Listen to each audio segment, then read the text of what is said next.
Muy buenos días, buenas tardes, buenas noches. Hoy vamos a dar inicio a nuestra segunda clase del semestre de dibujo técnico. El día de hoy vamos a ver el tema de normalización, soportes y formato. Normalización. Bueno, la normalización es muy importante en el dibujo técnico porque esta nos ayuda a comunicarnos de diferentes maneras con la representación y la utilización de normas en nuestros planos, en nuestros dibujos. De esta forma uno puede ir, digamos, a otro país y dependiendo del tipo de norma que uno esté utilizando, las personas van a revisar el plano y van a poder entender y captar la idea que hemos tenido al realizar el plano. Es, como les decía en la anterior clase, es una forma de comunicación. Si uno aplica cierta norma, esta norma tiene ciertas representaciones, entonces al aplicarlas uno puede dirigirse directamente con alguien, por ejemplo, de México y decirle qué norma estás utilizando, entonces esa persona va a poder leer completamente el plano y entender sin la necesidad de explicar de qué trata. Entonces, en la normalización, o al menos en los planos, se utilizan cierta cantidad de símbolos, se utilizan acotaciones y se utilizan elementos representativos para dar una mejor idea de qué se está tratando de representar en un plano. Entonces también a la par del mismo código de símbolos se pueden utilizar normas y existen también especificaciones que regulan a los elementos. Bueno, existen un sinnúmero de normas internacionales. En teoría hay muchos países que tienen sus propias normas, como por ejemplo en España tienen la norma UNE, en Japón la GIS, en Estados Unidos ASA, en Francia utilizan AFNOR, en Alemania utilizan DIN, y la norma internacional ISO, que es una norma que, como bien lo dice su nombre, es aplicable internacionalmente, que también nosotros lo utilizamos. La norma alemana DIN igual la utilizamos en la cuestión de hojas. Es muy importante que ustedes sepan sobre el papel, más que todo sobre el tamaño del papel, porque depende mucho el tipo de proyecto, el tipo de tarea en este caso, porque estamos hablando académicamente, les solicite su ingeniero. Regularmente los ingenieros en la U nos solicitan el tamaño carta, que es el A4, y también nos solicitan el tamaño A3 para realizar gráficas más extensas. Como se puede observar en la imagen, existen diferentes tipos de tamaños de papel. Usualmente, y van a ver esto en los plotters igual, la medición de los papeles se utiliza en milímetros. Muy pocas veces van a ver gráficas donde se utilicen en centímetros, pero a la par también se puede realizar la conversión. Como pueden observar, en la pantalla hay un recuadro donde nos muestra el formato del tamaño del papel en centímetros. Entonces, ambos pueden ser utilizados, pero yo les recomiendo que aprendan las mediciones en milímetros porque es lo que más se utiliza, es lo que más se lleva y es lo que seguro están llevando en dibujo técnico con el docente con el que estén. Entonces es muy importante que se aprendan esto.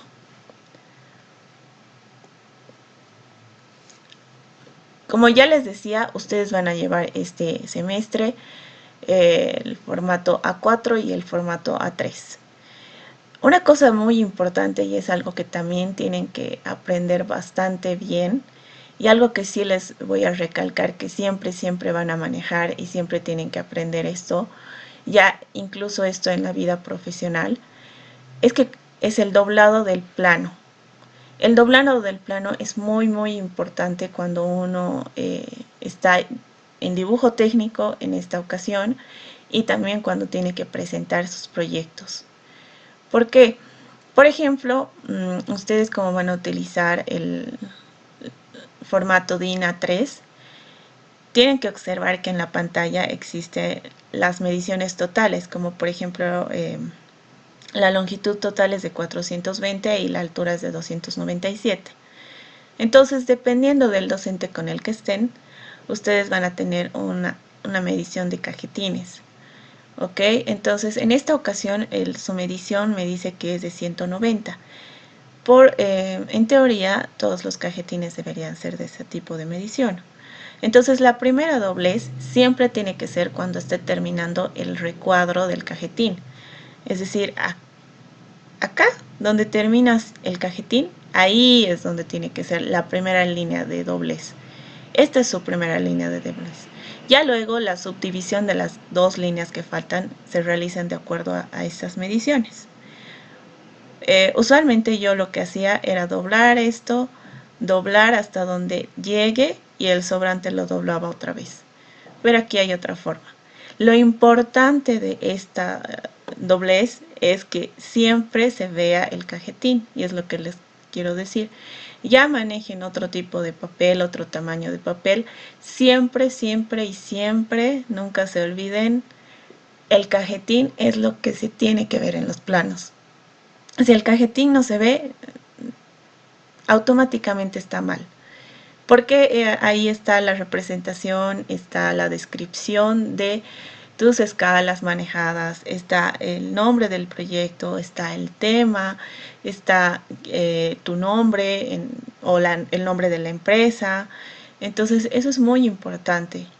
Nunca se olviden que en este semestre y a lo largo de su carrera y profesión siempre el cajetín se tiene que observar.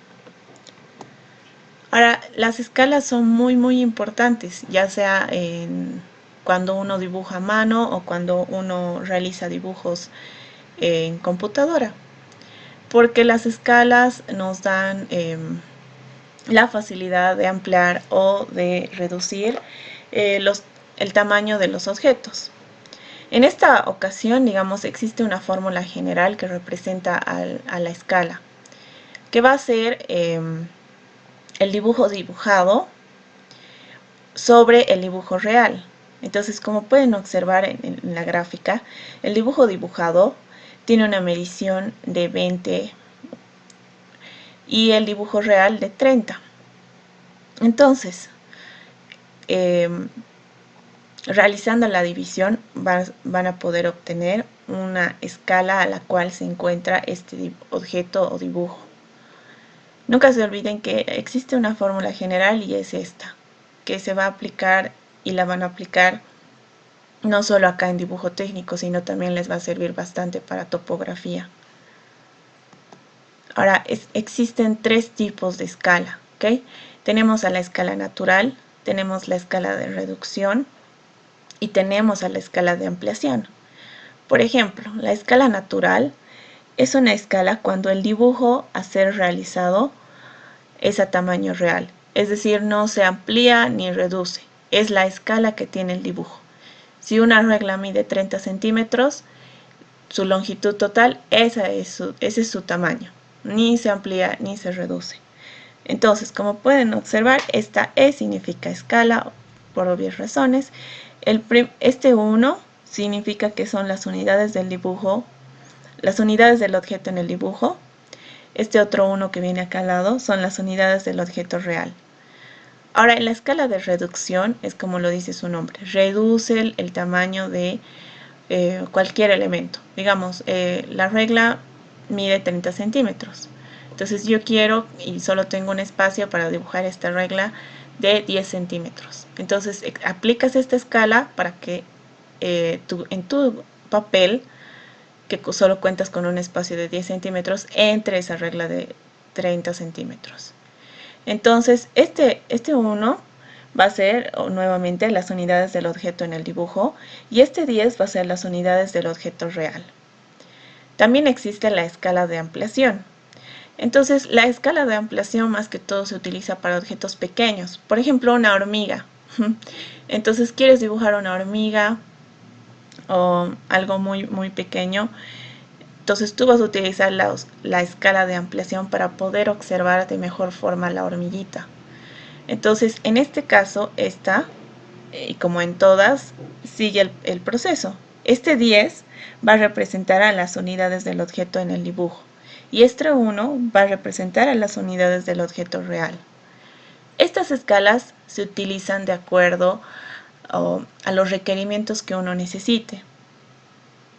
Como les digo, esto se aplica en todo, ya sea en el papel o en el programa computacional. En este semestre vamos a trabajar AutoCAD. Bueno, existen representaciones de objetos. ¿Okay?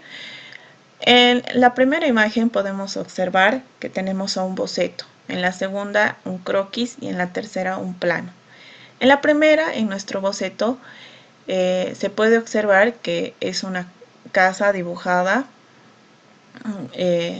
y su representación, si pueden observar, es como a mano alzada.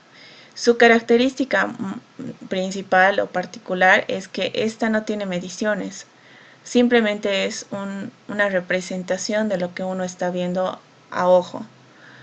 Entonces, esa es su característica. Ahora, en la segunda, que ya tenemos al croquis, se puede observar que el dibujo está con una mejor representación. Es decir, esta va a tener elementos que van a representar de mejor manera la realidad de la que se está observando. Y esta, en esta ocasión, ya tiene mediciones. Esa es su característica principal, que este ya posee mediciones y ya se puede trabajar con ella a profundidad. Como por ejemplo en topografía siempre les van a pedir croquis y tienen que realizar un croquis bien, porque si no tienen un buen croquis no van a poder representar lo que han trabajado en campo. Y en la tercera imagen se puede observar los planos. Los planos ya tienen mediciones, ya tienen sus acotaciones y ya tienen sus simbologías. En cada plano van a observar que siempre se tiene que tener un norte. Y de la misma forma, dependiendo la materia que estén llevando, en el croquis igual. Y también en el boceto. En los bocetos usualmente, y no he visto que lleven un norte, pero en los croquis sí, y nunca se olviden que en topografía siempre tienen que tener su norte. Ahora, existen diferentes técnicas para dibujar. Existen las técnicas del dibujo en 2D y existen las técnicas del dibujo en 3D. Como pueden observar en la imagen y en la primera, que es esta del martillo, la imagen está en una representación de 2D, es decir, no tiene profundidad. Esa es su característica, no lleva profundidad. Es como dibujar un dibujo en X y en Y. Esas son las únicas ejes que tienes para darte cuenta. Entonces, lo que vas a tener es la longitud y las alturas. Por ejemplo, y estas tienen que ser dibujadas de acuerdo a la vista que se encuentre. Por ejemplo, esta está en la forma lateral y esta está en la forma de frente. O sea, así están dibujadas, ¿no? Y se puede observar, también se podría dibujar del otro lado. Digamos que está en una representación de la derecha. También se puede hacer un dibujo de la izquierda si es que sus características no son similares. Es decir, puede que acá tenga un logo o puede que acá tenga algo que sea muy diferente a la vista en este lado del elemento. Entonces, también se puede dibujar del otro lado, es decir, esta partecita del martillo que va a ser esto. Entonces, esa es su característica principal, no tiene profundidad. Y ahora, cuando tenemos dibujos en 3D, vamos a poder observar que ya contamos con una cierta profundidad. Y esta nos da una representación mejor del objeto que estamos analizando, porque vamos a poder observar de mejor manera el objeto. En esta ocasión, esta representación nos muestra tal y cual es el objeto. Y si se aplican sus mediciones y de acuerdo y aplicando también la escala, vamos a poder tener una idea mucho mejor de lo que estamos estudiando. Entonces, un consejo que siempre se da es que las circunferencias se pueden dibujar con mayor precisión, inscritas en cuadrados o en cubos. Ahora, existen diferentes tipos de líneas, ¿ya? Que se van a utilizar en los planos. Y estas líneas tienen ciertos tipos de representaciones. Por ejemplo, y esto depende del docente igual, y en realidad no depende del docente porque estas también están bajo norma, ¿ok? Por ejemplo, cuando observamos una línea gruesa que está en el primer lugar, vamos a utilizar esta para los contornos vistos y también vamos a utilizar esta para las aristas vistas. ¿Okay? Es una línea más gruesa, si pueden observar incluso en los planos. Esta nos da una mejor idea de la división que se realiza en el plano.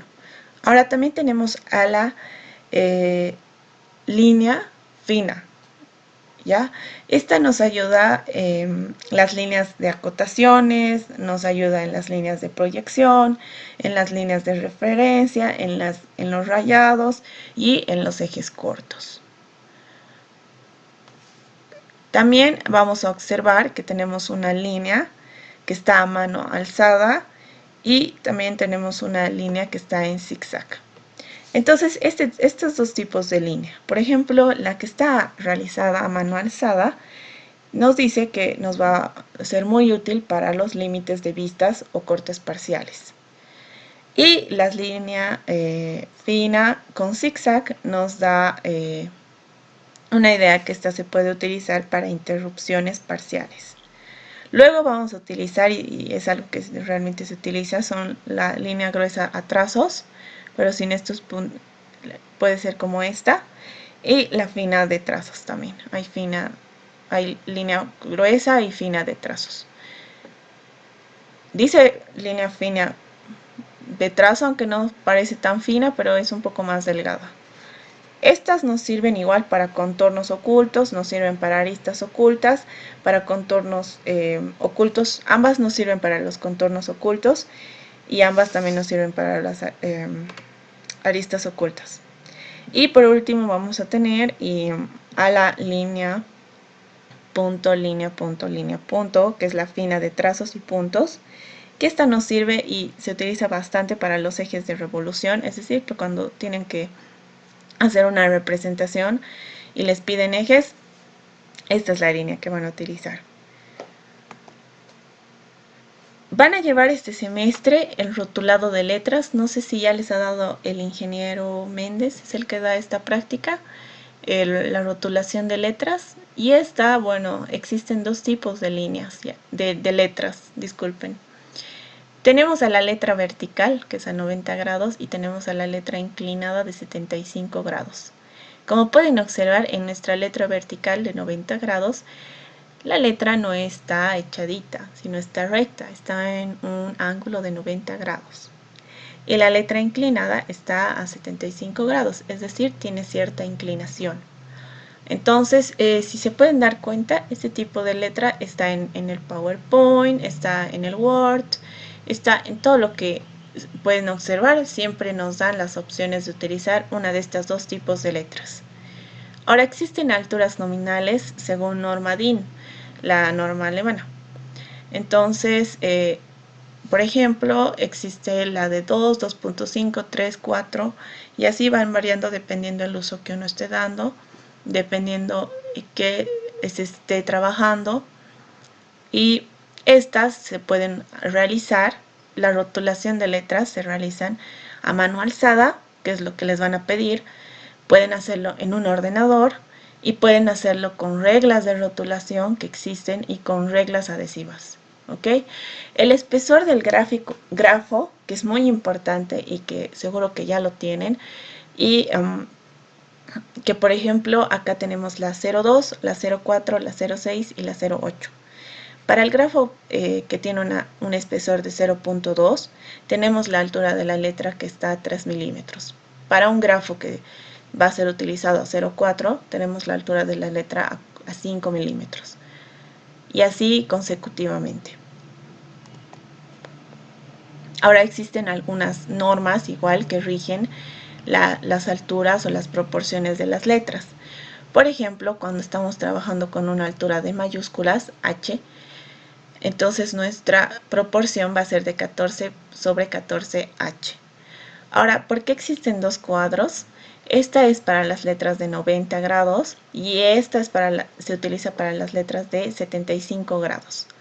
Como se puede observar en la imagen, existen proporciones para las alturas de la escritura, la altura de mayúsculas, altura de minúsculas, la distancia entre caracteres. La distancia entre caracteres se hace referencia a este pequeño espacio que existe, este pequeño espacio, Ahora, la distancia mínima entre líneas de apoyo y la distancia entre palabras, por ejemplo, la de palabras va a ser obviamente la distancia que existe entre distancia y entre, esta pequeña, esta. Entonces, como pueden observar, van a tener ciertos tipos de normas que van a utilizar. Y el cajetín, como último punto. Si se puede observar, esta es una 4 y esta es una 3. El cajetín en una 4 va a venir en la parte de abajo y el cajetín en una 3 va a venir en la parte de un costado. Y eso más que todo es porque se realiza una doblez. ¿Ok? Entonces, el cajetín, existen diferentes tipos de cajetín. El que ustedes van a utilizar es un cajetín académico. En diferentes instituciones profesionales tienen ya sus cajetines establecidos. Por ejemplo, en el INRA manejan un cierto tipo de cajetín. Y esto ya está establecido para la institución porque tienen ciertas características o cierta información en el cajetín que necesitan estar ahí para poder entregar a otras instituciones o para entregar al mismo cliente el plano.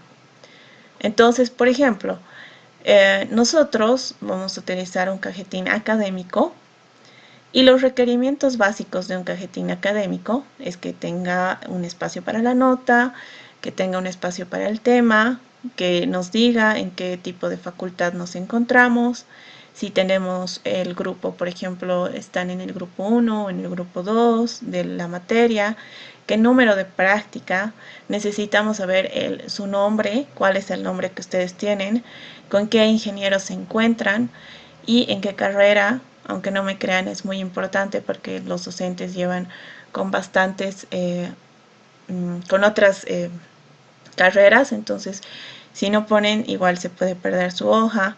Y bueno, algo que nunca tiene que faltar es el tipo de escala que se está utilizando. Y esto ya, y la fecha. Y esto ya es dependiendo al docente. En esta ocasión a mí me solicitaron que coloque este tipo de información. Entonces, el cajetín es muy importante porque nos ayuda a representar y a desarrollar quiénes somos, qué estamos haciendo, en dónde estamos, y tienen que darle nomás un espacio y tienen que realizar, por ejemplo, cada docente tiene sus mediciones. Entonces, estoy segura que el docente, el ingeniero Méndez, ya les ha dado sus mediciones, porque él siempre da este tipo de mediciones para los cajetines, y con esas mediciones tienen que realizar sus trabajos. Nunca se olviden que el cajetín siempre se tiene que observar cuando se doble un plano. Es lo principal. Y con esto vamos a concluir la clase de hoy. Los espero la próxima clase para continuar con el tema 3.